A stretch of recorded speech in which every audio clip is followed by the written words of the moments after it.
ठंड में बारिश। गर्मियों के बाद पहली बार ठंडी हवाएं चलने लगी थी। गांव के खेतों में फसलें लहलहा रही थीं और आसमान में काले बादल उमड़ने लगे थे। सूरज धीरे धीरे बादलों की ओट में छिप रहा था। रामू, जो गांव का एक सीधा सादा किसान था, अपने खेत में काम कर रहा था। उसने महसूस किया कि हवा में नमी बढ़ रही है। तभी आसमान से हल्की हल्की बूंदें गिरने लगीं।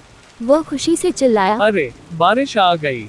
गांव के बच्चे गलियों में दौड़ पड़े। मिट्टी की खुशबू हवा में घुल गई और पक्षी भी खुशी से चहकने लगे। बारिश धीरे धीरे तेज होने लगी।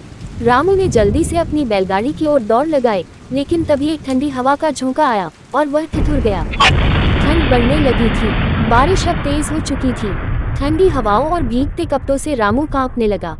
गांव के बुजुर्ग बोले, अचानक आई ठंड में भीगना ठीक नहीं। रामू, घर चलो। लेकिन रामू को अपनी फसल की चिंता थी। वह सोचने लगा कि ज्यादा पानी कहीं फसल को नुकसान न पहुंचा दे।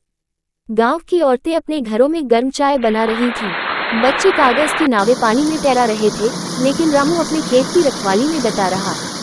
आखिरकार जब बारिश और ठंड असहनीय हो गई, तो वह भीगता हुआ घर की ओर चल पड़ा। घर पहुंचते ही उसकी मां ने उसे गर्म कंबल ओढ़ाया और अदरक वाली चाय दी। रामू ने राहत की सांस ली। उसने बाहर देखा, बारिश अभी भी जारी थी, लेकिन अब उसे महसूस हुआ कि हर चीज का एक सही समय होता है। खेत की चिंता भी जरूरी थी, लेकिन सेहत की परवाह करना भी उतना ही अहम था। बारिश की बूंदें खिड़की से टकरा रही थीं और ठंडी हवा का झोंका अंदर आया। लेकिन अब रामू मुस्कुरा रहा था, गर्म चाय का घूंट लेते हुए, ठंडी बारिश का मजा उठाते हुए।